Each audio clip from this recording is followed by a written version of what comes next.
Қалайсыздар достар? Біздің Айгүл екеуміздің сіздерге арналған бір жаңалығымыз болыпты. Жаңалықтан бұрын ол бірінші өзара шешім. Одан бұрын енді көбісі ойлап қалды ғой. Алдындағы бір видеодан кейін шынымен де үйленуге ұсыныс тасталды ма, не болды деген сұрақтар көп болды. Енді ол кезде үйленуге ұсыныс емес, жұп болуға ұсыныс тасталған болады.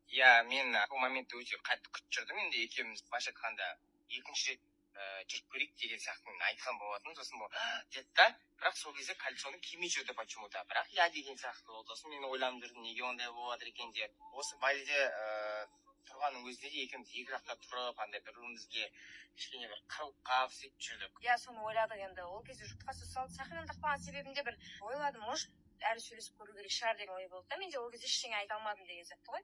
Енді соны қазір сөйлесе келе, жалпы жүре келе, Балиде біз басқаша бір-бірімізді таныдық. Лучше дос болып қалғанымыз дұрыс деп қабылдадық. Шешім қабылдадық. Сонда енді, бірақ мен ойлаймын, енді мен Айгүлдің алдында өзімнің миссиям болған деп ойлаймын. Ол миссиямды толықтай атқардым деп ойлаймын. Айгүл көтеріледі дедім, Айгүл көтерілді. Менің айтқаным болды. Бір-біріміздің қасымызда жүріп, мен ойлаймын, біраз нәрсе түсінген де көрген де сияқтымыз. Енді адамдар бір-бірінің өміріне бірдеңе үйрету үшін, сабақ болу үшін келеді ғой. Күш сабақ болды десең, қатты күш сабақ болды.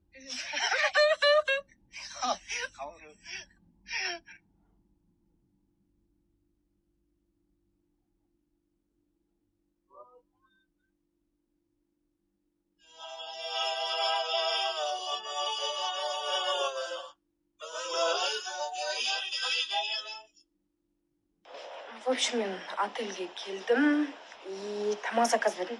Ана бір сағат 7-де ма тамақ ішкен болатын, білмеймін, қарным ашып кетті. Бізде уже 12:30-1 болып қалды. Мынандай тамақ заказ бердім. Осылай, қасында фри бар.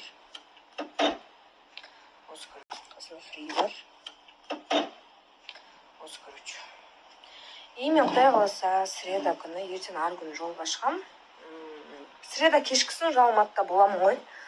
Бірақ ертең вторник күні түнде аэропортқа шығам, Құдай қаласа.